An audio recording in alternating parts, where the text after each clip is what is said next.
हरे कृष्णा। सबको स्वागत है आज के भगवद गीता का सत्संग कार्यक्रम में। हम शुरुआत करने से पहले प्रभुपाद जी का और भगवान कृष्ण का नमन करेंगे। नमः ओम विष्णुपादाय कृष्ण प्रेष्ठाय भूतले श्रीमते भक्ति वेदांत स्वामी निति नामिने। नमस्ते सारस्वती देवे गौरवाणी प्रचारिणे निर्विशेष शून्यवादी पाश्चात्य देशतारिणे। जय श्री कृष्ण चैतन्य प्रभु नित्यानंद श्री अद्वैत गदाधर श्रीवासदि गौर भक्त वृंद। हरे कृष्ण कृष्ण कृष्ण हरे हरे, हरे राम राम राम हरे हरे। श्री श्री राधा वृंदावन चंद्र की जय। श्री श्री निताय गौरंग की जय। श्रील प्रभुपाद की जय। जय गुरु प्रेमानंद। सबको स्वागत है आज के भगवत गीता का सत्संग कार्यक्रम में। तो आज हम भगवत गीता के 6 चैप्टर से, छठे अध्याय से आगे वाले जो श्लोक हैं 33 से 33 श्लोका से अध्ययन करेंगे। तो अब तक भगवान ने अर्जुन को हठ योग, अष्टांग योग का वर्णन कर रहे थे, जो वास्तव में एक अधिकृत तरीके का योग पद्धति है। और भगवान ने पूरा उसका संक्षिप्त परिचय अर्जुन को दिया। यहाँ तक कि भगवान ने बताया कि समाधि स्थिति में जो एक योगी पहुंच जाता है तो उसका किस तरीके से उसका साक्षात्कार रहता है, ये भी भगवान बता रहे थे। समाधि स्थिति में अष्टांग योगी वास्तव में परमात्मा जो है उसका साक्षात्कार उसने कर लिया है। हर जीवात्मा में परमात्मा को देखता है और साथ ही साथ ये परमात्मा भगवान जो बैठे हैं वही भगवान कृष्ण है, वो अभिन्न है, ये बात भी वो जान लेते हैं। इस तरीके से हठ योग का वो जो है अच्छा वर्णन भगवान कर रहे थे। तो अर्जुन अभी क्या बताएंगे, क्या करेंगे, आगे देखेंगे। हिंदी में एक सेकंड, अभी हम आपको अगला श्लोक दिखाएंगे।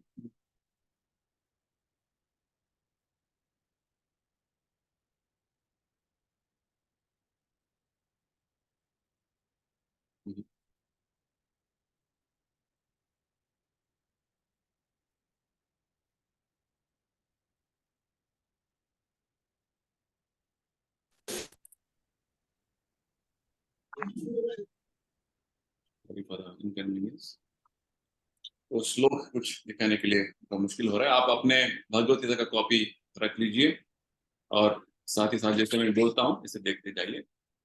तो आज का पहला श्लोक है श्लोक का संख्या 33, 6 चैप्टर का 33 श्लोका। अर्जुन उवाच यो अयम योगस्त्वया प्रोक्तः साम्येन मधुसूदन एतस्याहं न पश्यामि चंचलात्वत् स्थितिं स्थिराम्। तो अर्जुन भगवान से बोल रहे हैं, ओ मधुसूदन, भगवान कृष्ण, जो योग पद्धति आपने अब तक मुझे बताया समझाया वो मुझे अभ्यास करने के लिए उतना ठीक नहीं लग रहा है और मुझे लग रहा है कि ये मैं अभ्यास नहीं कर पाऊंगा। यो अयम योगस्त्वया प्रोक्त एतस्याहं न पश्यामि, क्योंकि अर्जुन कारण देता है योग अभ्यास जो आपने अभी अभी मुझे समझाया अष्टांग योग का, ये मैं नहीं कर पाऊंगा क्योंकि मेरा मन जो है चंचलत्वात्, मेरा मन बहुत चंचल है और ये अस्थिर है, स्थिर नहीं। ये दो कारण अर्जुन देता है। ये जो अर्जुन का प्रश्न, यानी कि अर्जुन का जो अपना मत है इस योग पद्धति के बारे में हमें ठीक से समझना है, क्योंकि भगवान ने यहाँ पे बहुत अच्छी तरीके से अष्टांग योग का जो वर्णन किया हुआ था। जैसे हमने सुना, हम भगवान बोलते हैं कि हमें एक ऐसे जगह पे योगा अभ्यास करना है, अष्टांग योग, यहाँ पे पवित्र स्थल है, यहाँ पे लोग नहीं है, वास्तव में वन में जाने के लिए भगवान बोल रहे हैं। और वहां पे एक आसन बिछाना है और उस पर बैठना है और हमारे शरीर को जो है एक तरीके से बैठकर पूरा हमारा जो एकाग्रता जो है नाक पर रहना है और मन में जितने सारे इच्छाएं आशाएं उत्पन्न होते हैं उससे हम दूर रहना है, ब्रह्मचर्य का आचरण करना, इस तरीके से बहुत सारे नियमों का वर्णन भगवान ने बताया। यानी कि प्रैक्टिकल जो है तरीके से देखेंगे तो ये जो अभ्यास है साधारण तरीके से साधारण मनुष्य नहीं कर सकते। ये वास्तव में एक अधिकृत तरीके का एक विधि विधान है, फिर भी सब लोग इसे कर पाएंगे, अपनाएंगे, ये जो है एक प्रश्न है। तो भगवान ने जो अष्टांग योग का जो वर्णन किया हुआ था, वास्तव में अर्जुन ने इसे अभ्यास करने के लिए मना कर दिया। क्योंकि अर्जुन बोल रहा था कि मैं असमर्थ हूं इसे अभ्यास करने में। तो वास्तव में हम देखेंगे तो साधारण तरीके से हमारा जीवन शैली अभी हो गया है एक साधारण मनुष्य का। वो अपने घर परिवार में रहता है, शहर में रहता है और अपना जीवन चला रहा है। उसको इस तरीके से आप सब कुछ छोड़ छाड़ के आप वन में जाओ, वहां पे जो है एक ऐसे जगह पे जाओ जहाँ पे आप अकेले रहोगे और वहां पे योगाभ्यास करो, आपको खाने के बारे में जो है कुछ सोचना नहीं है, इस तरीके से बोलेंगे तो वो नहीं कर पाएंगे। तो कलयुग में सभी लोगों को ये योगाभ्यास करने के लिए उनका सामर्थ्य नहीं है, ये बात भगवान बता रहे हैं। क्योंकि कलयुग का जो वर्णन भागवत में हमें मिलता है, यहाँ पे लोग का जो योग का जो स्थिति ऐसा है, मंद सुमंद मतयो मंद भाग्य उपद्रुता। भागवत में शुरुआत में ही कलयुग के लोगों का लक्षण बताते हैं। प्रायण अल्पायुष सभ्य कलावस्मिन युगे जना। प्रायशः कलयुग में लोगों का आयु जो है बहुत कम है। प्रायण अल्पायुष कलावस्मिन युगे जना। कलयुग, कली यानी कि कलह और कपट युग, जहाँ पे लोग छोटे छोटे बातों के लिए झगड़ते रहते हैं और कपट स्वभाव के होते हैं, अंदर कुछ बाहर कुछ। ये कलयुग का लक्षण है वातावरण। और साथ ही साथ दूसरे अन्य लक्षण के बारे में बताते हैं भागवत में। मंद यानी कि आध्यात्मिक प्रगति के बारे में उनका उतना रुचि नहीं। मंद सुमंद मतय, सुमंद मतया यानी कि उनका रुचि नहीं है और इधर इधर इधर भटक गए हैं, मिसगाइड हो गए हैं। और कुछ थोड़ा बहुत इंटरेस्ट रहेगा तो बहुत सारे ऐसे धार्मिक संस्थाएं हैं, धार्मिक संस्थाएं के नाम पे बहुत सारे संस्थाएं हैं, गुरु हैं जो आपको अलग अलग तरीके से रास्ता बताते हैं। एक तो आपको इंटरेस्ट नहीं है आध्यात्मिक विषय के बारे में, इंटरेस्ट है भी तो आपको ठीक रास्ता जो है समझने का बहुत मुश्किल है इस कलयुग में। मंद सुमंद मतयो मंद भाग्य, मंद भाग्य यानी कि बहुत दुर्भाग्यशाली है यहाँ के लोग, क्योंकि इतने सारा जो वातावरण में ऐसे जो नास्तिकता फैला हुआ है। आप करना चाहते हैं कि आपके घर पे कोई इंटरेस्ट नहीं है, घर पर सभी आप घर के जो है सभी लोग इंटरेस्टेड है, आपके पारिवारिक लोग जो है आपके संबंधी इंटरेस्ट नहीं है उनको, आपके पड़ोसी हैं उनको इंटरेस्ट नहीं है। इस तरीके से ऐसा वातावरण, ऐसा माहौल है जो पूरा नास्तिकता से भरा हुआ है। तो मंद सुमंद मतयो मंद भाग्य और उपद्रत, बहुत सारे इतने उपद्रव होते रहते हैं, कुछ ना कुछ उपद्रव हमेशा रहते हैं। जैसे पॉलिटिकल डिस्टरबेंस होता है, और कुछ हड़ताल होता है, कुछ जो है चीजें जैसे स्ट्राइक होता रहता है, कम्युनल वायलेंस होता है, कुछ ना कुछ होता रहता है। ये तो अतिवृष्टि होता है, अनावृष्टि होता है, बहुत गर्मी होता है, इस तरीके से बहुत सारा डिस्टर्बेंसेस, उपद्रव हमेशा हमें अनुभव करते रहना पड़ता है। तो इस तरीके का जो वातावरण में ये जो भगवान ने समझाया हुआ है, जो अष्टांग योग का जो पद्धति है, सभी लोगों को इसे अपनाना उतना आसान नहीं है। तो इसलिए अर्जुन अपना असमर्थता जो है इसे इधर व्यक्त कर रहा है कि मैं यहाँ पे नहीं कर पाऊंगा। ये जो योगाभ्यास आपने किया अर्जुन, अर्जुन बोल रहा है कि मैं ये नहीं कर पाऊंगा।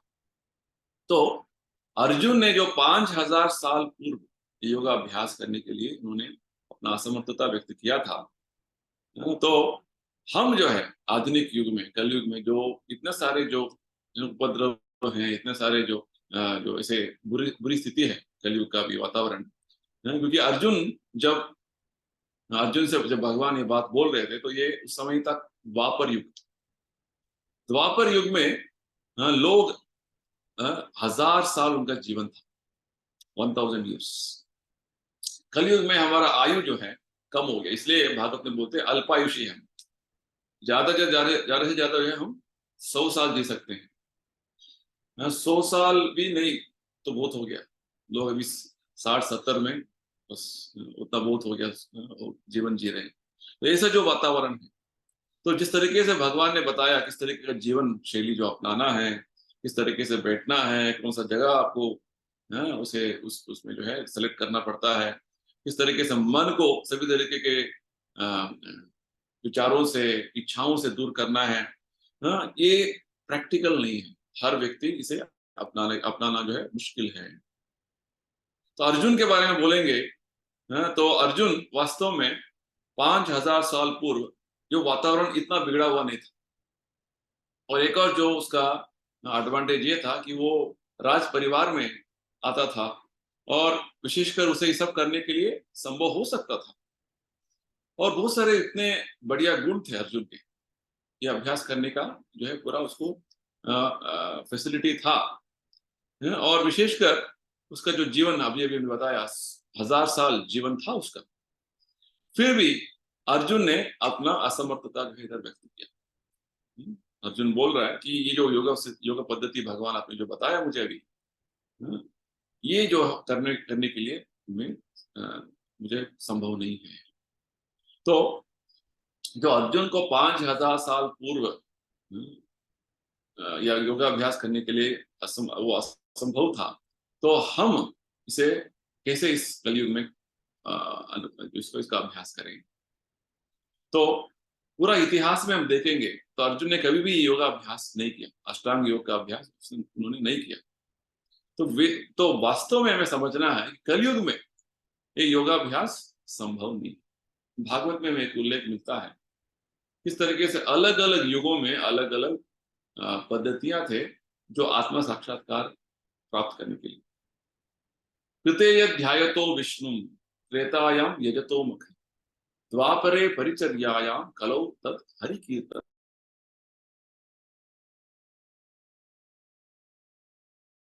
कृतयुग 4 युग है, आपको पता है, सत्य युग, त्रेता युग, द्वापर युग और कलयुग। तो कृतयुग यानी कि सत्ययुग में जो पद्धति था वो था ध्यान, अष्टांग योग जो अभी भगवान बोल रहे हैं। तो क्योंकि उस समय में लोग धार्मिक थे, उनका मन शांत था, और लोगों का आयु भी बहुत था। उस समय लोग 1 लाख बरस उनका जीवन था, और अगले जो युग में, त्रेता युग में, लोगों का आयु कम होके 10,000 बरस। और उस युग में ये जो रिकमेंडेशन देते हैं कि त्रेताय यजतोमुख यज्ञ हवन करके लोग अपना आत्मा साक्षात्कार कर लेते। और द्वापर युग में, द्वापरे परिचर्यायाम, द्वापर युग में बड़े बड़े मंदिरों का निर्माण करके वहां पे भगवान का अर्चना पूजा विधि विधान के अनुसार करते। तो सत्ययुग में ध्यान करते हुए, त्रेता युग में यज्ञ हवन करते हुए, द्वापर युग में बड़े बड़े मंदिरों का अर्चना पूजा करते हुए लोग आत्म साक्षात्कार प्राप्त करते हैं। तो कलयुग में कलो तत् हरि कीर्तन आदि तीनों जो विधि विधान है, ध्यान करना और यज्ञ हवन करना और मंदिरों का निर्माण करके भगवान का अर्चना करना, ये उतना आसान बात नहीं है। इसलिए कलयुग में एक सरल तरीका जो बताते हैं वो क्या है, कलो तद हरि कीर्तना, हरि कीर्तन करना जो है सबसे श्रेष्ठ विधि विधान है, ये बताते हैं। तो वास्तव में कलयुग का जो विधान है, विधि विधान, उसका जो बारे में परोक्ष रूप से अर्जुन हमें यहाँ पे थोड़ा बहुत सूचना दे रहे हैं। तो जो आजकल के समय में जो योगा पद्धति का नाम पर जो चल रहा है, लोग बोलते हैं, वो वास्तव में योगा, जो अष्टांग योग का जो अलग अलग भागों में जो लोग करते हैं, आसन करते हैं, प्राणायाम करते हैं, उनका उद्देश्य केवल योग योग अभ्यास करके कुछ उनका सेहत ठीक करना, अपना मोटापा कम करना, हाँ, नहीं तो अच्छी तंदुरुस्त रहना, इस तरीके से वो सोचते हैं। योगा का उद्देश्य वो नहीं। आपको तंदुरुस्त रहना है, मोटापा कम करना है, बहुत सारे व्यायाम वो कर सकते हैं। योग जैसे भगवान यहाँ बता रहे हैं, अष्टांग योग, इसका उद्देश्य क्या है? योगा का शब्द वास्तव में योगा यानी कि भगवान के साथ जुड़ना, भगवान के साथ हमारा संबंध को जागृत करना, ये उद्देश्य है। तो योग का विशेष अष्टांग योग एक अधिकृत पद्धति है, भगवान जो हमें इधर इसका अनुमोदन दे रहे हैं। फिर भी कलयुग में ये सब लोग इसको अनुसरण नहीं कर पाएंगे, ये बात हमें समझना है। तो आजकल के समय में जो योगा का नाम पे बहुत सारा आसन कराते हैं, बहुत सारा जो प्राणायाम का पद्धति बताते हैं, वास्तव में अपना समय बर्बाद कर रहे हैं बस, क्योंकि वो अपना मुख्य उद्देश्य, योगा का जो उद्देश्य है वो भूल गए, ये बात। तो अर्जुन का ये बात बताने का विशेषकर ये उद्देश्य था कि आधुनिक समय में, विशेष कलयुग में, हम अष्टांग योग अभ्यास नहीं कर पाएंगे, ज्यादातर लोग नहीं कर पाएंगे, गिने चुने लोग कर पाएंगे, सब लोग नहीं कर पाएंगे। तो वास्तव में क्यों नहीं कर पाएंगे?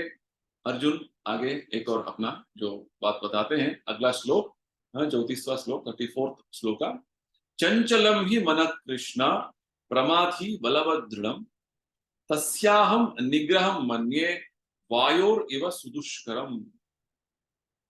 तो अर्जुन बोल रहे हैं, पिछले श्लोक में भगवान अर्जुन ने बोला था कि मेरा मन बहुत चंचल है, अस्थिर हो गया है। तो यहाँ पे अर्जुन मन के और लक्षण बता रहे हैं, क्योंकि हमारा शरीर यानी कि शरीर के साथ, स्थूल शरीर के साथ सूक्ष्म शरीर है, ग्रॉस बॉडी, सटल बॉडी। स्थूल शरीर जो देख रहे हैं अपना शरीर का अलग अलग अंग बाहर से, और अंदर में सूक्ष्म शरीर है, सटल बॉडी, इसको बोलते हैं मन बुद्धि अहंकार।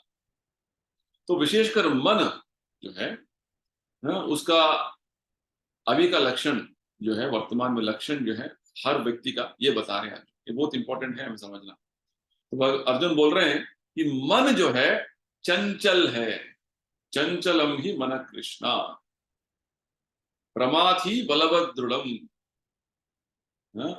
प्रमाथि यानी कि बहुत विक्षुब्ध हो जाता है, विचलित हो जाता है, और बलपूर्वक और दृढ़ता से, दृढ़ता यानी कि हटी नहीं है, बहुत हट करता है। आपको चाहिए तो बस आपको उधर जाना है। तो इसे निग्रह करना, इसे नियंत्रण करना, अर्जुन बोलते हैं कि वायोरिव सुदुष्करम,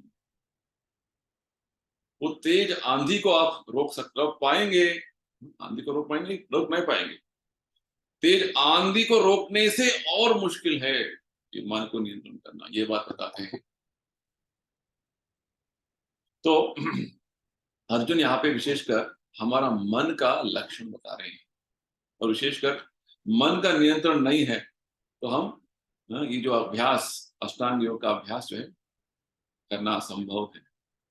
तो मन का लक्षण हमें समझना है कि ये मन हमारा, हर व्यक्ति का जो साथ मन है, तो मन का जो लक्षण समझकर हमें प्रैक्टिकल जो है कलयुग में जो हमें करना है उसे अनुसरण करना है।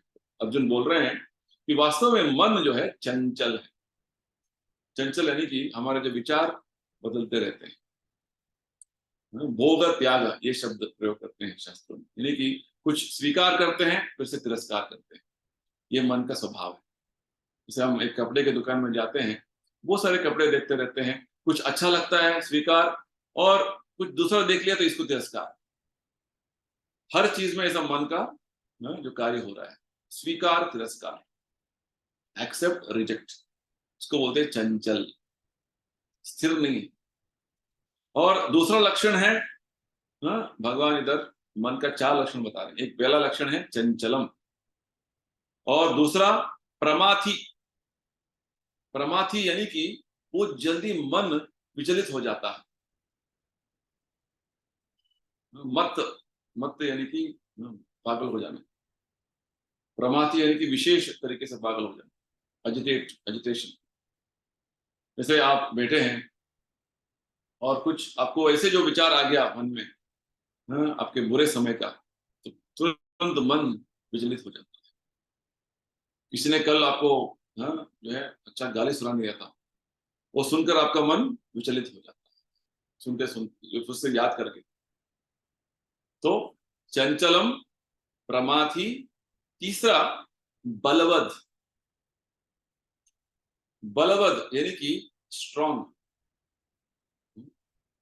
आप जो है, हाँ, मन इतना जो है, कभी कभी आपका मन में एक ऐसा विचार आ गया कि मुझे वो खाना है, बस आपके घर वाले दूसरे जो सदस्य बोलते हैं, नहीं नहीं अभी नहीं जाना है, क्यों नहीं नहीं जाना है, उधर जाके खाना है। आपको जो मन में विचार आ गया उसे आपको पूरा करना है, तो उसी में आप लग जाते हैं। चंचल, प्रमाथी, बलवद, दृढ़। दृढ़ यानी कि हट करना, जैसे छोटे बच्चे हट करते हैं, हाँ मम्मी मुझे वो खिलौना चाहिए, खिलौना नहीं मिला तो जोर से रोना। ये भी यही हमारा मन का हालत है। कुछ मुझे प्राप्त करना है, मुझे कुछ भोगना है, मुझे आनंद करना है, बस मिलने तक बहुत बेचैनी हो जाता है। तो ये चार लक्षण है मन का: चंचल, प्रमाथी, बलवत, दृढ़। तो हाँ, हमें भगवत गीता में भगवान ने तीसरे अध्याय में ये बात समझाया हुआ है कि मन वास्तव में बुद्धि के अधीन रहना है। भगवान किस तरीके से हमारा शरीर का जो अलग अलग भाग किस स्तर पर है बताए। इंद्रियाणि पराण्याहुर इंद्रियेभ्य परम मनः, मनसस्तु परा बुद्धि इंद्रियेभ्य, मनसस्तु परा बुद्धि यो बुद्धि प्रतिष्ठित। हमारे स्थूल इंद्रियों के ऊपर मन है, मन हमारे इंद्रियों को नियंत्रण कर रहा है। मन के ऊपर बुद्धि है, बुद्धि के ऊपर हमारा आत्मा होना है, आत्मा है। अभी क्या हो गया है, हमारा जो बुद्धि है उसका कंट्रोल भी हमने मन को दे दिया है। तो इस तरीके से मन के द्वारा हम जूझ रहे हैं। भगवान आगे बताएंगे 15वें अध्याय में कि हम भगवान के अंश हैं। ममैवांश जीवलोके जीवभूत सनातन मन षष्ठानि इंद्रियाणि प्रकृतिस्थानि कर्षति। वास्तव में हम भगवान के अंश हैं और भगवान का शाश्वत सेवा करते रहना हमारा कर्तव्य है। वो भूलकर क्या कर दिया हमने, हमारे अल्प स्वतंत्रता जो है, माइन्यूट इंडिपेंडेंस है, उसको मिसयूज कर लिया हमने। और हम क्या कर रहे हैं अभी, मनःषष्ठान इंद्रियाणि, मन के साथ, हमारे जो सभी इंद्रियों के साथ हम इधर अस्तित्व के लिए संग्राम करते हैं, स्ट्रगल फॉर एग्जिस्टेंस होते हैं। ठीक है, तो ये हो रहा है हमारा परिस्थिति। तो हमारा हालत ऐसा हो गया कि मन के वजह से, मन का जो अनियंत्रित मन के वजह से हम वो कर रहे हैं, ये कर रहे हैं और फंस रहे हैं, अलग अलग जीवन ले रहे हैं।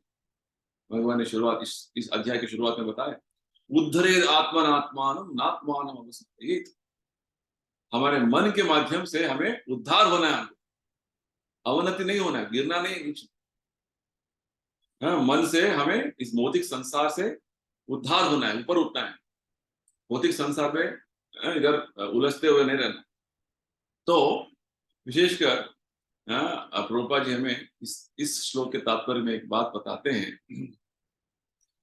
वेदों में एक बहुत अच्छा बात बताते हैं, आत्मानाम रथिनाम विद्धि शरीरम रथम एव च, बुद्धिन्तु सारथिम विद्धि मन प्रग्रहम एव च, इंद्रियाणि हयान्याहुर विषयांस्तेषु गोचरान् आत्मेन्द्रिय मनोयुक्तो भोक्तेति आहुर मनीषिणः।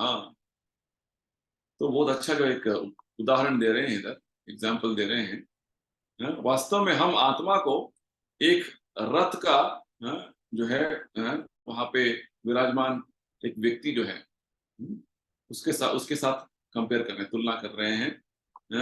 तो ये भौतिक शरीर एक रथ है, इस शरीर में जो आत्मा बैठा हुआ है और उस रथ का जो सारथी है बुद्धि है।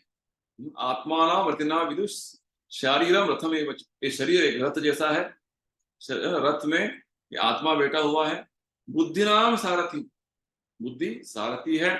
और ये जो मन जो है, प्रग्रहम एवच, ये मन वास्तव में अ, जो चलाने का जो है एक लगाम बोलते हैं ना, वो है ड्राइविंग इंस्ट्रूमेंट। और हमारे इंद्रिय घोड़े जैसे हैं। तो आत्मा वास्तव में इंद्रिय भोग कर रहा है, नहीं तो बहुत सारा दुख में वो उलझ गया है, क्योंकि वो मन इंद्रियों के साथ अपना कार्य कर रहा है। सो यहाँ पे हमें एक बात जो स्पष्ट प्रभुपाद जी समझाते हैं कि इन हमारा बुद्धि के माध्यम से हमें मन को नियंत्रण करना है। परंतु मन के बारे में अर्जुन ने क्या बोला? मन जो है बलवद और दृढ़, वो बहुत हट कर रहा है और बहुत बलवान और बहुत स्ट्रांग हो गया है ना, तो वो हमारा बुद्धि को अभी कंट्रोल कर रहा है। तो इस मन को हमें योगाभ्यास से नियंत्रण करना है। तो अर्जुन ने क्या बोला? भगवान आपने जो योग पद्धति का मुझे अभी तक समझाया, अष्टांग योग, इससे मुझे मन का नियंत्रण करना असंभव लग रहा है, ये नहीं कर पा रहा हूं। अर्जुन ने इस योग पद्धति को तिरस्कार कर दिया, क्योंकि अर्जुन का बात ये है कि जो लगातार तेज आंधी जो चल रहा है, उसे नियंत्रण करना असंभव है। और हमारा मन का तेज जो है, मन का जो जो जो उसका स्पीड है, वो तेज आंधी से ज्यादा है। आप एक सोच रहे हैं तुरंत जो है, आप यहाँ का विचार लेके आप किसी दूसरे देश में जा सकते हैं, इंडिया से अमेरिका पहुंच जाएंगे विद इन नो टाइम, इस तरीके से। तो यहाँ पे प्रभुपाद जी में समझाते हैं, आधुनिक समय में अष्टांग योग का माध्यम से, दूसरे अन्य योग पद्धतियों के माध्यम से मन को नियंत्रण में नहीं कर पाएंगे, क्योंकि सभी योगों का मुख्य उद्देश्य है इंद्रिय नियंत्रण में लेके आना। इंद्रिय नियंत्रण करना है तो मन को नियंत्रण में लेके आना। योग इंद्रिय संयम बोलते हैं। तो योग पद्धति का मुख्य उद्देश्य इंद्रियों का नियंत्रण, इंद्रियों का जो है निग्रह लेके आना, निग्रह में लेके आना, मन को निग्रह में लेके आना।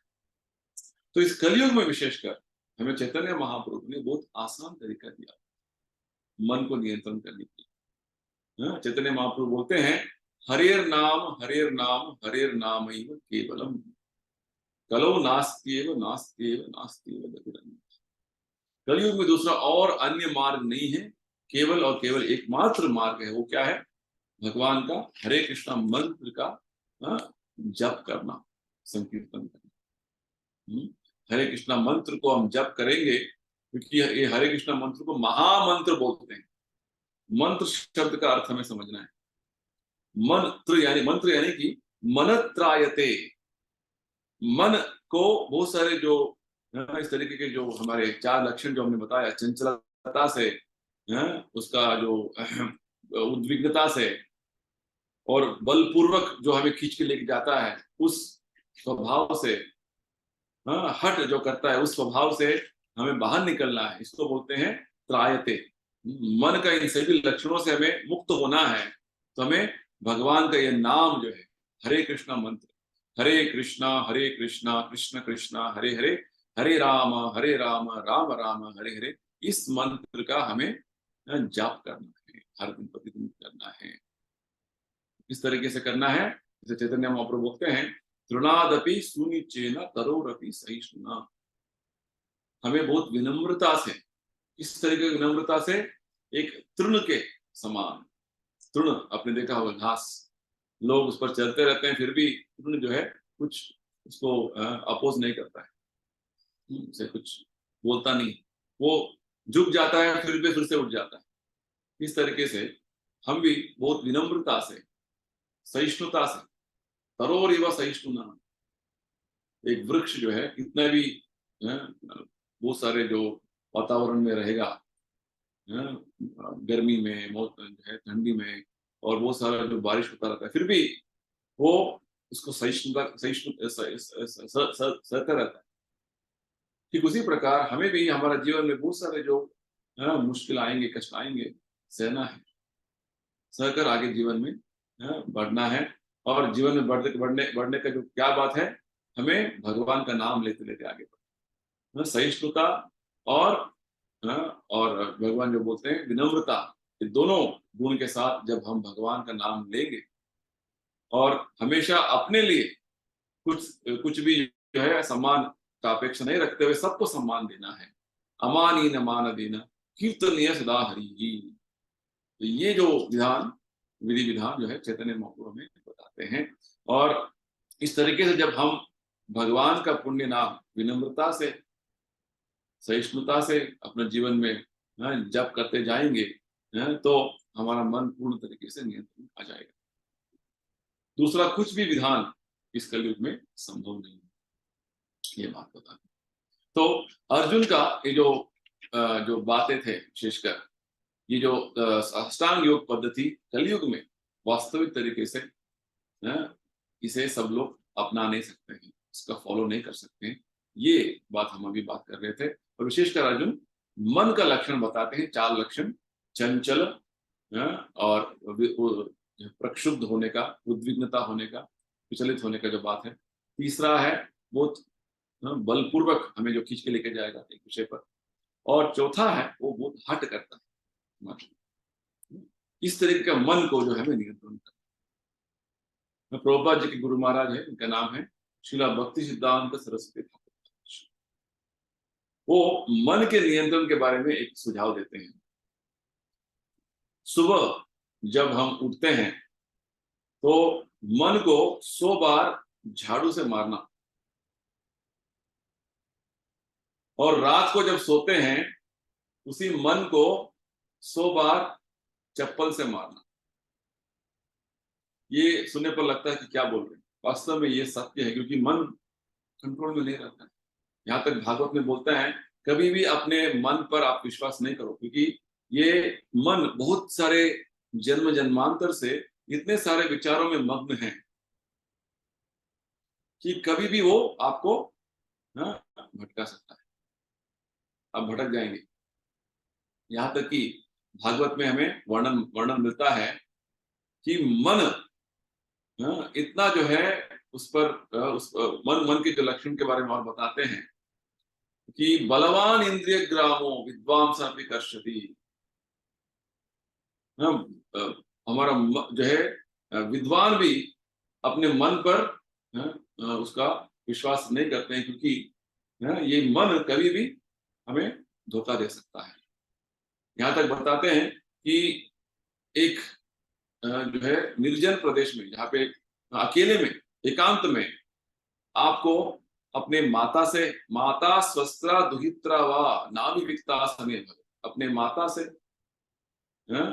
अपने बहन से, माता स्वस्त्रा दुहित्रा, अपने इस तरीके से अपने ही लोगों से, आप जो है दूसरे अपने संबंधियों से, संबंधी को जो स्त्री संबंधी हैं उनसे मिलने के लिए मना करते हैं शास्त्रों में।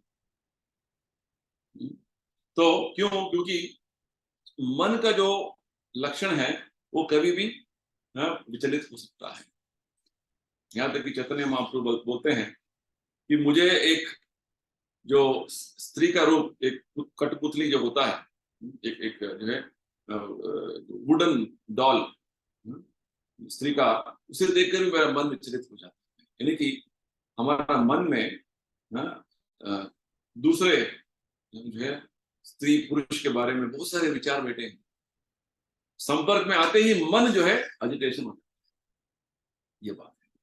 तो इसलिए मन नियंत्रण में रखना बहुत इंपॉर्टेंट है। और विशेष कलयुग में ये जो मन का इस तरीके से जो है विचलित होना बहुत आसान हो गया है। लोग टीवी देखते हैं, इंटरनेट में मोबाइल देखते हैं, मन हमेशा डिस्टर्बेंस में रहता है, विचलित रहता है। तो ये हमारा लक्षण है। इसलिए अर्जुन यहाँ इस अष्टांग योग पद्धति को आचरण करने के लिए उसने मना किया। आगे भगवान उसका क्या उत्तर देते हैं, नेक्स्ट श्लोका 35th श्लोका। श्री भगवान उवाच असंशयं महाबाहो मनो दुर्निग्रहं चलम अभ्यासेन तु कौन्तेय वैराग्येन च गृह्यते। भगवान ने क्या बताया? भगवान ने बोला ओ कौन्तेय, दो तरीके से अर्जुन को संबोधन करते हैं। एक कौन्तेय बोलते हैं, यानी कि आप कुंती पुत्र हो, और महाबाहु यानी कि बलशाली अर्जुन, हाँ, तुमने जो बोला ये तो सत्य है कि असंशय है, यानी कि बिना संशय के ये सत्य है कि हमारे जो चंचल मन को नियंत्रण करना असंभव है, परंतु इसे संभव करने के लिए हमें क्या करना है? दो बातें हैं। भगवान बोलते हैं अभ्यासेन तु कौन्तेय वैराग्येन च गृह्यते। जब हम सतत तरीके से अभ्यास करेंगे इसे नियंत्रण करने के लिए और वैराग्य अभ्यास करेंगे तो ये संभव है, भगवान बताते हैं। तो प्रभुपाद जी आचार्य हमें समझाते हैं कि अर्जुन का जो बातों को भगवान ने मान लिया, और विशेषकर किस तरीके से हमें मन को नियंत्रण करना, ये बात ही बताते कि भगवान सर्वज्ञानी है। भगवान भगवान को अर्जुन ने गुरु माना है। अब शिष्य के रूप में संपूर्ण शरणागत करके भगवान से वो प्रश्न कर रहे हैं। तो अर्जुन सर्वज्ञानी है, सॉरी भगवान सर्वज्ञानी है, अभिज्ञ है, सब कुछ उनको पता है, वो ज्ञान दे रहे हैं। तो भगवान बोल रहे हैं ये संभव है, ऐसा नहीं है संभव असंभव है, ये संभव है दो बातों से, सतत अभ्यास से और वैराग्य से। वो अभ्यास क्या है? तो जैसे ये अभ्यास भगवान ने बताया अष्टांग योग के बारे में, एक एकांत स्थल में जाना है, पवित्र स्थल में जाना है, हाँ, और वहां पे इस तरीके से बैठना है, इस तरीके से अपने इंद्रियों को नियंत्रण में रखना है। ये सब अभ्यास है, एक तरीके का जो है अभ्यास है। और मन को पूर्ण तरीके से परमात्मा के ऊपर जो है केंद्रित करना है, और ब्रह्मचर्य आचरण करना, इस तरीके से ये सब अभ्यास भगवान ने अष्टांग योग के लिए बताया है। तो कलयुग में विशेषकर हमें, जैसे हमने अभी अभी चर्चा किया, कलयुग में हमें कृष्ण भावनामृत यानी कि भगवान कृष्ण के भक्ति के माध्यम से ये संभव है। और भगवान के भक्ति 9 तरीके से कर सकते, नवविध भक्ति बोलते हैं। तो सबसे जो पहला जो भक्ति का जो अनुसरण है ये है कि भगवान के बारे में श्रवण करना। श्रवणम, जैसे अब आप सब इधर भगवत गीता का जो है श्रवण कर रहे हैं, इस तरीके से भगवान के बारे में श्रवण करना। शृण्वताम स्वकथा कृष्ण पुण्य श्रवण कीर्तना, भागवत में बोलते हैं केवल भगवान के बारे में श्रवण करने मात्र से हमें पुण्य प्राप्त हो जाएगा। यानी कि हमारे मन में जितने सारे जो अभद्र अनर्थ बैठे हैं वो सब कुछ निकल जाएंगे। तो ये सबसे बड़ा जो है श्रेष्ठ मार्ग है श्रवण करना, पहला जो कदम है। और इतना असरदार और शक्तिशाली एक मार्ग है कि मन का जितना सारा जो अनर्थ है सब कुछ निकल जाएगा और मन शांत हो जाएगा भगवान की भक्ति करने के लिए। और जितना हम भगवान के बारे में सुनते जाएंगे उतना ही जो है हम हमारा मन में जो अनर्थ बैठे हैं वो सब कुछ निकलते जाएंगे, और धीरे धीरे हम अपना वास्तविक अस्तित्व को जो है उसे प्राप्त करते जाएंगे, और मन में हमारा जो स्वरूप है आध्यात्मिक स्वरूप उसका प्रकाश होता जाएगा। बहुत अच्छा बात चैतन्य महाप्रभु बोलते हैं, वो बोलते हैं कि नित्य सिद्ध कृष्ण भक्ति साध्य कबुना श्रवणादि शुद्ध चित्ते करिला होता है। भगवान की जो भक्ति है ऑलरेडी हमारा मन में है, वो केवल जो है अभी ऐसा लग रहा है कि वो कवर हो गया है, आच्छादित हो गया है। तो फिर से जागृत करना है तो क्या करना है? श्रवणादि शुद्ध चित्त करला। हमारे मन बुद्धि अहंकार को चित्त बोलते हैं, तो वो सारे जो हमारा अनुभव है पिछले जन्मों से उसको चित्त बोलते हैं।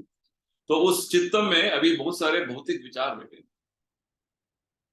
उस चित्तम को अभी वो अशुद्ध हो गया है भौतिक विचारों से, उसे शुद्ध करना है। कैसे शुद्ध कर सकते हैं?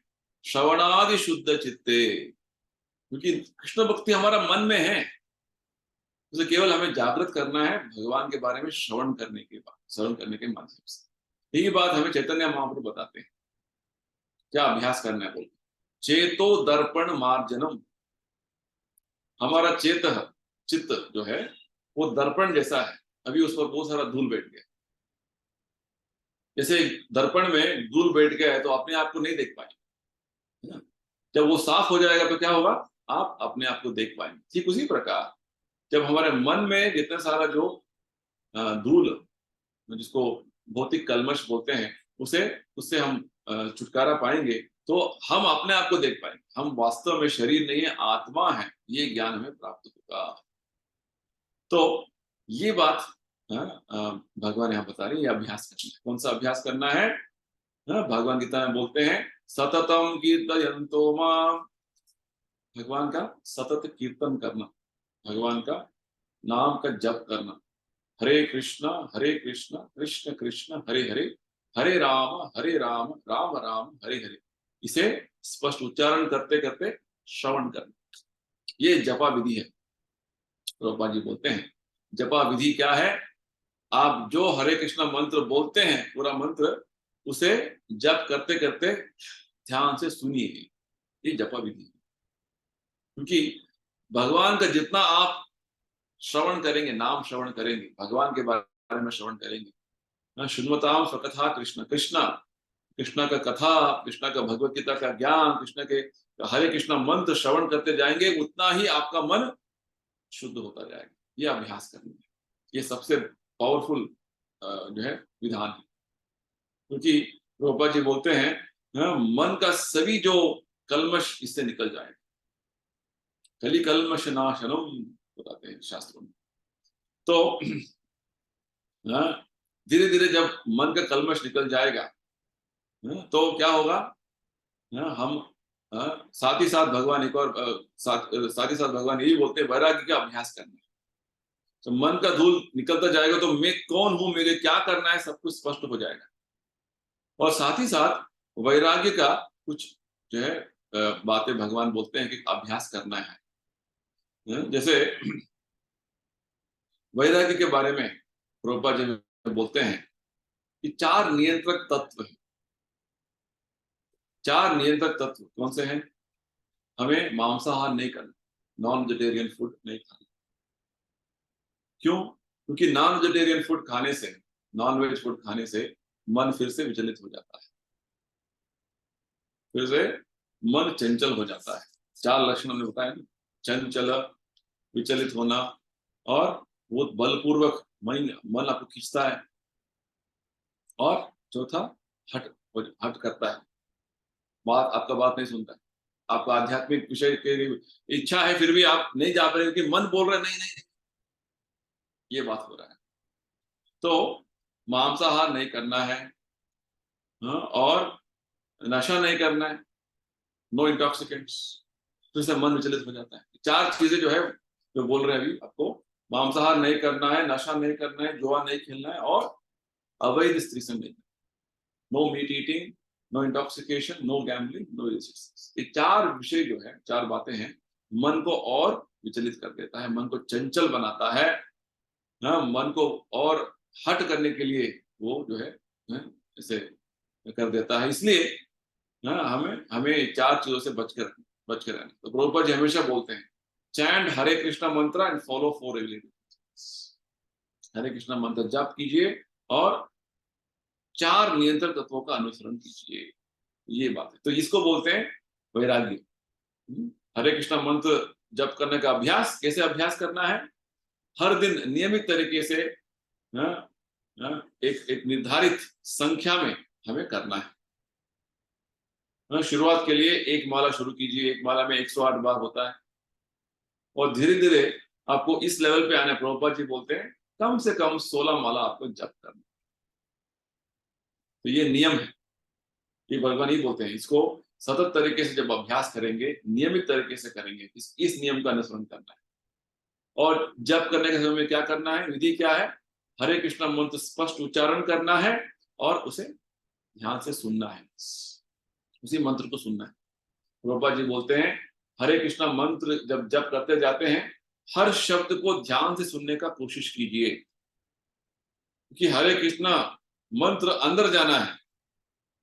प्रभुपाद जी ऐसे क्यों बोल रहे हैं? क्योंकि आप जब करते करते ऐसा हो सकता है कि मन में और कुछ विचार चल रहा है और आप हरे कृष्णा मंत्र जो बोल रहे हैं सुन नहीं पा रहे। ये बहुत इंपॉर्टेंट सीक्रेट है, सबसे बड़ा रहस्य है। हरे कृष्णा मंत्र बोल रहे हैं, उसी को सुनना है। यानी कि आपके मन के अंदर में और दूसरा कुछ विचार नहीं रहना है, केवल हरे कृष्णा मंत्र ही गूंजता रहना है बस। इससे क्या होगा? इससे हमारा मन पूरा नियंत्रण में आ जाएगा। हरे कृष्णा, भगवान कृष्ण हमारा मन को कंट्रोल करेंगे। इसलिए बोलते सवई मन कृष्ण पदार विंदयो। तो श्रवण करना इतना इम्पोर्टेंट है, इतना जो है उसका जो है इम्पोर्टेंस इतना है, प्रभुपाद जी हमेशा इसके बारे में हमें बताते रहते हैं। तो ये वास्तव में श्रवण करना जो है भगवान के साथ संग करने का समान, डायरेक्ट एसोसिएशन। भगवान का संग करना है, भगवान का श्रवण करना, क्योंकि भगवान अपने शब्द में अवतरित हो गए इस कलयुग। कली काले नाम रूपे कृष्ण अवतार, क्योंकि भगवान अलग अलग तरीके से अवतरित हो सकते हैं। इस कलयुग में हमारे साथ हमारा जो है हमारा उद्धार करने के लिए भगवान शब्द रूप में आ गए हैं। जैसे हम बता रहे थे, सत्य युग में ध्यान करते हुए लोग साक्षात्कार करते थे। द्वापर युग में, त्रेता युग में लोग यज्ञ हवन करके अपना साक्षात्कार करते थे। द्वापर युग में भगवान बड़े बड़े मंदिरों का निर्माण करके भगवान का अर्चना पूजा करके साक्षात्कार करते। कलयुग में सब कुछ संभव नहीं है, तो आसान नहीं है। मंदिर जाना, हवन करना, ध्यान करना सबके लिए सबका बात नहीं है, सबका बस का बात नहीं। तो आप घर पे बैठे बैठे, ऑफिस में बैठे हैं, कहीं भी बैठे हो, आप कहीं जा रहे हो, तो केवल आप ध्यान पूर्वक हरे कृष्ण मंत्र जप कर सकते हो। कहीं भी चैतन्य महाप्रभु बोलते हैं, नाम नाम अकारी बहुधा निज सर्व शक्ति। चैतन्य महाप्रभु का ये बात बोलना है कि भगवान अपने पुण्य नाम में सभी शक्तियों को निवेशित कर दिया। भगवान इतना निवेशित कर दिया है कि आप भगवान का नाम तत्रार्पित नियमित स्मरणेन काल, आप भगवान का नाम कहीं भी ले सकते हैं, कहीं पे भी आप भगवान का नाम स्मरण कर सकते हैं। कुछ नियम नहीं, इस जगह पे करना है, इस समय में करना है, वहां बैठ कर करना नहीं, कहीं भी कर सकते हैं। आप सुबह जो है आपके बेड पर उठ जाइए, बेड पर बैठ जाइए और जप कीजिए एक माला। सबसे श्रेष्ठ, सबसे बढ़िया चीज। मुंह नहीं धोया, नहाया नहीं, कोई प्रॉब्लम नहीं, बस जप कीजिए, बाद में बिजी हो जाएंगे आप। ठीक है, जप करना इंपॉर्टेंट, इतना इंपॉर्टेंट कलयुग में। ये बात हमारा जो है मन में पूरा ठीक से बैठ जाना है, इस पर पूरा विश्वास होना है। कलयुग में और कोई दूसरा मार्ग नहीं है, दूसरा कुछ मार्ग नहीं है हरे कृष्ण मंत्र जप के अलावा। और विशेषकर प्रभुपाद जी जब पाश्चात्य राष्ट्र गए, प्रभुपाद जी ने पहले यही बात सबको बोला, आप जप करो, जप करो। और दूसरे जो वैराग्य की बातें हैं, प्रभुपाद जी ने बोला धीरे धीरे आ जाएंगे आप जप करते जाइए हर दिन, अपने आप आपके मन में वैराग्य के जो विषय हमने बताया, मांसाहार नहीं करना, जुआ नहीं खेलना, अवैध संग नहीं करना, नशा नहीं, सब कुछ अपने आप आ जाएगा। जब प्रभुपाद जी अमेरिका गए, वहां पे जो हिप्पीज थे, युवा थे जो पूरा भटक गए थे, नशा करते थे, वो सारे जो सभी तरीके के जो अधर्म चीजें करते थे, प्रभुपाद जी ने जाके उधर केवल उनको हरे कृष्ण मंत्र संकीर्तन कराया, जप कराया, तो धीरे धीरे उन्होंने सब कुछ अपने बुरे आदतों को छोड़ दिया और भक्त बन गए। ये उदाहरण है, तो स्वयं हम देख सकते हैं। प्रभुपाद जी ने पूरा विश्व में इतना सारा भ्रमण, इतना बार भ्रमण किया और सबको हरे कृष्ण मंत्र दिया। तो ये कलयुग का युग धर्म है। ठीक है, युग धर्म जो पाश्चात्य राष्ट्र लोगों पर प्रभाव हो सकता है, असर हो सकता है, तो हम पर नहीं हो सकता।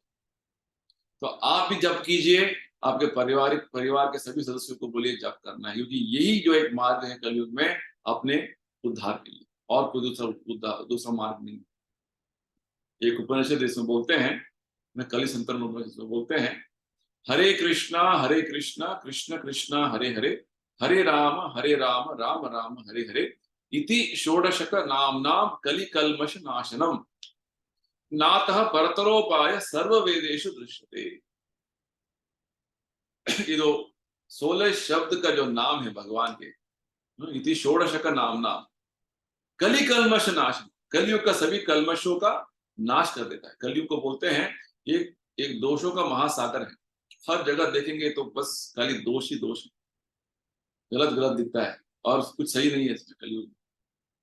ये कली का कलमश का नाश करने वाला मंत्र है, षोडश का नाम, षोडश नाम, और दूसरा कोई उपाय ही नहीं है इसके अलावा, शास्त्र में बोलते हैं।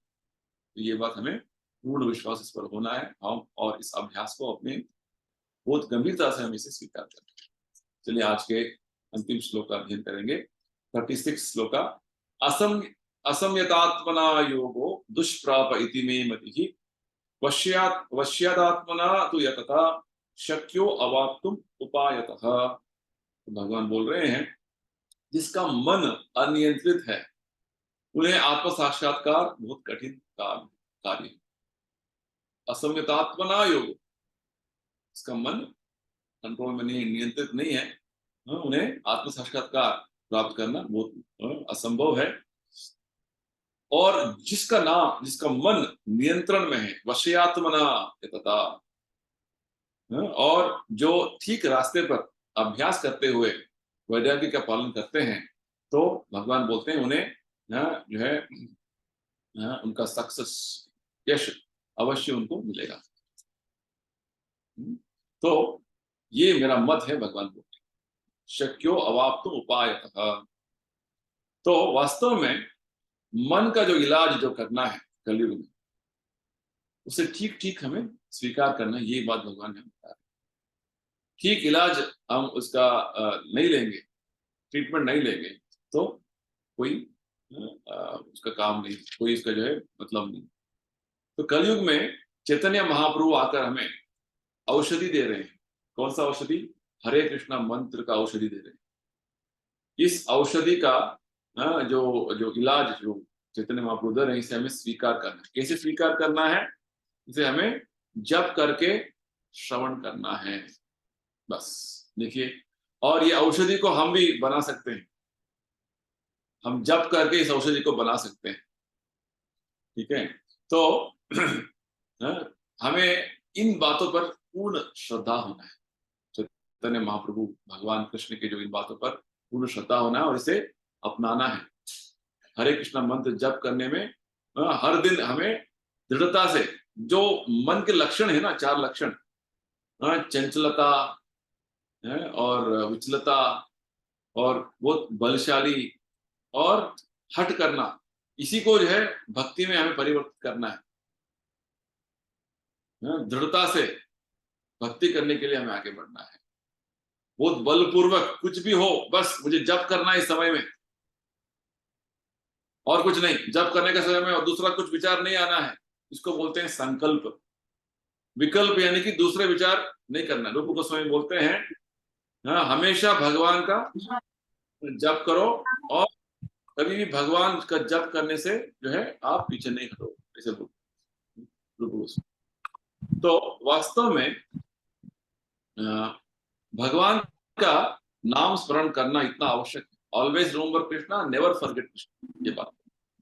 तो इस तरीके से समझना है कि कलयुग में विशेषकर जप करने के अलावा और कोई दूसरा मार्ग नहीं है।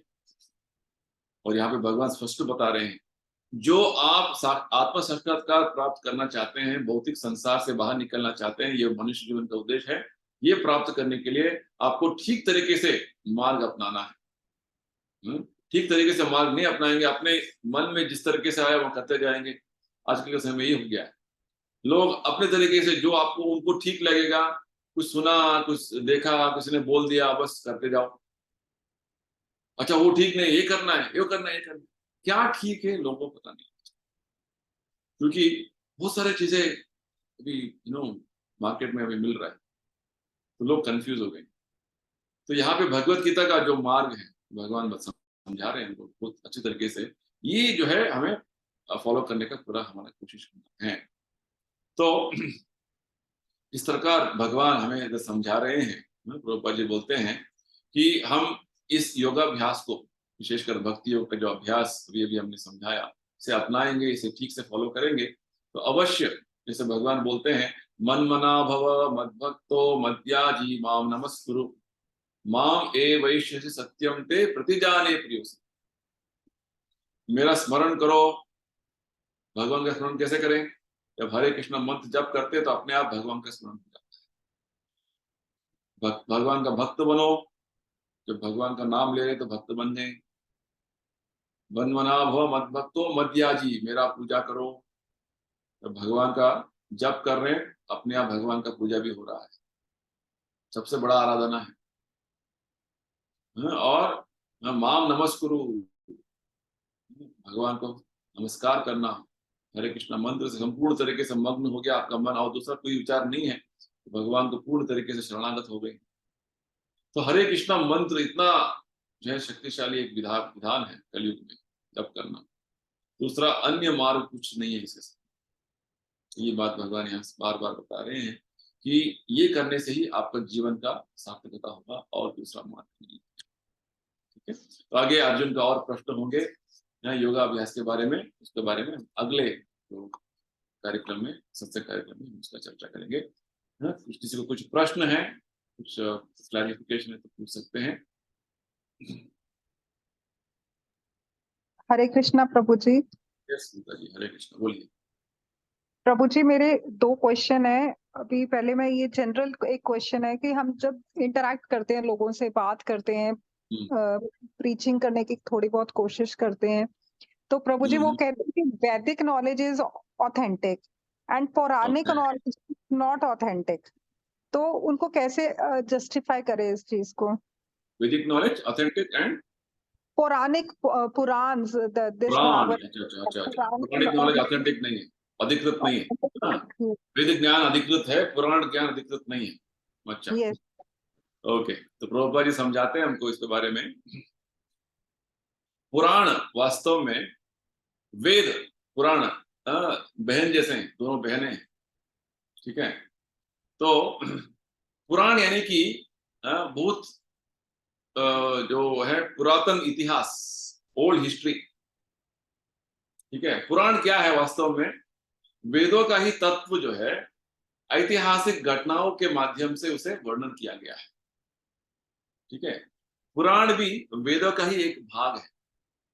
ठीक है, तो वेदों में जो बात बताया गया है, हमारे जो आधुनिक समय में जो हम उसे जानने के लिए जो है, उसे हम पुराणों के माध्यम से शास्त्रों में वेद व्यास ने हमें दिया हुआ। जैसे भागवत पुराण है, भागवत पुराण में बहुत सारे ऐसे ऐतिहासिक घटनाओं का वर्णन हुआ है भगवान और भक्त के संबंध में।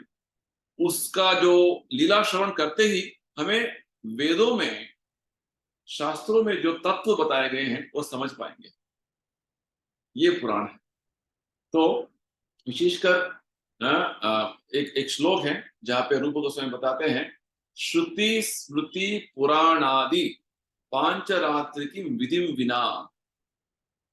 देखिए, श्रुति स्मृति पुराणादि।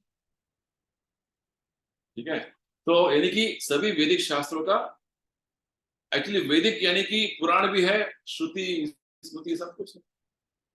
श्रुति स्मृति पुराण आदि पांचरात्रि, जैसे नारद मुनि ने दिया हमको पांचरात्रि विधि, वो भी जो है शास्त्र में आ जाता है। तो ये सभी शास्त्रों का ही भाग है। जब हम शास्त्र बोलते हैं तो शास्त्र ये सब कुछ इसमें इंक्लूडेड है। तो रूप गोस्वामी बोलते हैं कि जो अपने जो कार्यों में श्रुति स्मृति पुराण पांचरात्रि के जो विधि नियमों का अनुसरण नहीं करते हुए केवल अपने हिसाब से वे कुछ भाग इधर से ले लिया, कुछ इधर से ले लिया, अपने हिसाब से जीवन चलाता है, वो वास्तव में वो ठीक से अपना कार्य नहीं कर रहा है। एकांत की हरिहर भक्ति उत्पात एवं कल्प। ये जो भक्ति का बात बोल रहे हैं, कोई भी जो आध्यात्मिक कार्य की बात बोल रहे हैं, वो उत्पात यानी कि अपस्टार्ट, जो वास्तव में अपने हिसाब से जो कार्य करने का बात हो गया। शास्त्रों में जो होता है, सभी शास्त्रों में एक ही बात बोलते हैं। जैसे ईशोपनिषद है, ईशोपनिषद में भगवान का जो स्वामित्व के बारे में, अथॉरिटी के बारे में बताते हैं। ईश, भगवान ईश है और लॉर्ड। और जब भागवत में हम पढ़ेंगे, अध्ययन करेंगे भागवत पुराण में, बहुत सारे ऐसे रेफरेंस मिलते हैं भगवान किस तरीके से स्वामी है। तो बहुत सारे जो है प्रार्थनाओं में भगवान का स्वामित्व के बारे में हमें उल्लेख मिलता है। तो श्रुति स्मृति पुराण में जो जो बात होते हैं सब एक ही होते हैं। अलग अलग तरीके से उसको प्रस्तुत किया गया। विशेषकर पुराण में ऐतिहासिक घटनाओं का बहुत सारे जो उल्लेख मिलते हैं, ताकि हमारा जो मन अभी तत्व समझने में उतना समर्थ नहीं है, उसे समझने के लिए पुराणों का हमें जो है सहायता लेना पड़ता है। इसलिए भागवत पुराण विशेषकर कलयुग में हमें रिकमेंडेशन दिया गया। चैतन्य महाप्रभु स्वयं बोलते हैं अमलम पुराणम बोलते हैं। ठीक है, so first question answer. Yes, Prabhuji. And second is from Prabhuji Bhagavatam only, second canto, 10th chapter and 8th shloka. Okay. तो एक सेकंड तो 8th श्लोका में प्रभु जी वो बोल रहे हैं, विभिन्न इंद्रियों से युक्त व्यक्ति आध्यात्मिक पुरुष कहलाता है और इन इंद्रियों को वश में रखने वाला देव श्री विग्रह आदि दैविक कहलाता है। नेत्र गोलोकों में दिखने वाला स्वरूप आदि आदि भौतिक पुरुष कहलाता है। तो प्रभु जी ये जीवात्मा के लिए बोल रहे हैं कि भगवान के लिए बोल रहे हैं, ये मेरे को समझ में नहीं आ रहा। श्लोक में बहुत बार स्टडी किया, नहीं समझ में आता। ठीक है, तो भूमिका जी ये जो है ना, ये कॉन्टेक्स्ट में पढ़ के जो है सेपरेटली आपको मैं बता दूंगा। ठीक है, immediately beyond the scope of this class. ठीक है, सेपरेट जो है मैं थोड़ा देखकर इमीडिएटली मुझे वो कॉन्टेक्स्ट समझ के बोलने का नहीं हो रहा है। I will refer that and separately interact with you. ठीक है, yes Prabhu ji, thank you. Hare Krishna, सबको धन्यवाद। हरे कृष्ण। श्रीमद् भगवत गीता की जय। हरे कृष्ण। Thank you Prabhu ji, Hare Bhagavad Krishna. गीता की जय।